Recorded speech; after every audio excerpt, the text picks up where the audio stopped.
What's going on? What's going on? It is your boy, Smooth Blaze, and I would like to welcome you back to the Blueprint, Alignment of the Spirit to Conquer the Natural, Session 3, Part 2. Now, before we get into these major highlights for this week, please make sure you like, comment, and subscribe to my channel.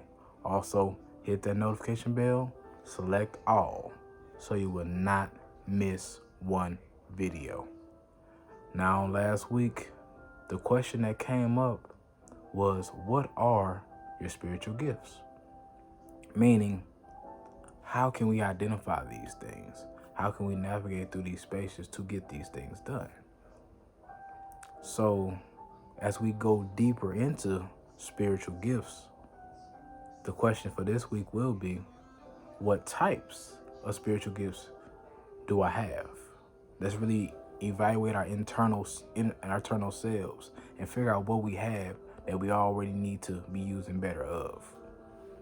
One example could be being blessed to have the ability to play an instrument or to sing. Those things are acquired through hereditary basis, or they can be developed over time. So both of those things are something essential and something unique. Another ability would be the ability to interpret the word and break it down, meaning that you can have a pastor, you can have a usher, whoever, that can take what the word says, break it down, and allow everyone to have the same understanding. Another understanding could be this, or another example. The ability to inspire and educate an audience, meaning that you have something about you, the charisma, something about you that draws a crowd, that draws attention, that can motivate and inspire a person to do better or become the best version of themselves. Now, after evaluating all these and examples, the word that comes to mind that best sums up all of this is discovery. And as I look through the Webster and all these other sources to find a good definition, I came up with this: the process of finding information, a place, or an object, especially for the first time.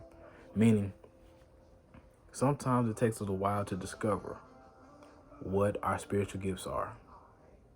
And once we discover them, it's like winning the lottery, or it's just like discovering a mystery that we never thought we would figure out. And now it's time to really push at it and allow ourselves to become the best version and use it to the best of our abilities. Now, after reflecting over this definition, here are some spiritual gifts that I have and that have been revealed to me over time.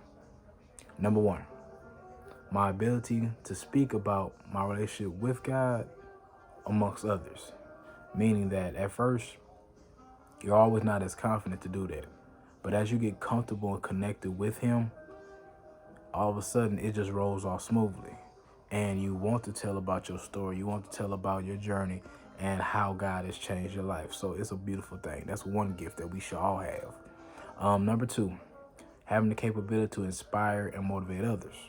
I believe that no matter what a person does, no matter what part or what step they are in their lives, I always push people to be their best.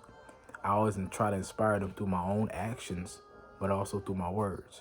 So always pushing you to become the best version of yourself is something that I live by, and I always put my best foot forward.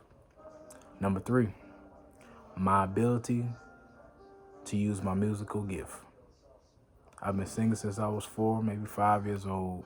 So it's always been in me. I love music. Music is everything to me. So as I'm going through these streams, I have to allow my gift to grow and push out, because if not, I'm confining who I am. Number 4, the ability to read and interpret the word. Over the time, as I started to get more deeper within the Bible, I started to realize that I can really understand what's going on. There are some stuff that I get confused by, I don't understand, but I use and ask other people for a little guidance to understand the situation. But overall, the areas where I do read and have a good interpretation of, I can break it down in different ways, which allows I can get a perspective from this person in that, but it allows me to be able to reciprocate this to anybody. Number 5, giving spirit, meaning I like to go above and beyond for other people. I like to bless people before I bless for myself. Seeing somebody else get something that they've been wanting for so long brings more joy and happiness than me receiving something that I want, because I'm grateful for what I have. But at the same time, seeing somebody else get a blessing is a whole different level of appreciation. Now, number 6, care and consideration for others. Giving spirit and care, consideration kind of go hand in hand, but the idea of putting yourself in their shoes and being considerate and understanding of their situation is something that I know God has given me. Not being judgmental, being caring of what they want versus what I want or my expectations. I think that's the essential thing to bring people together throughout this process. And last, but certainly not least, self-discipline and determination. I truly believe this is definitely a spiritual gift that God has given me. Through all the tests and trials and all the things that I've been through in my life, this is one that I hold dearest to me.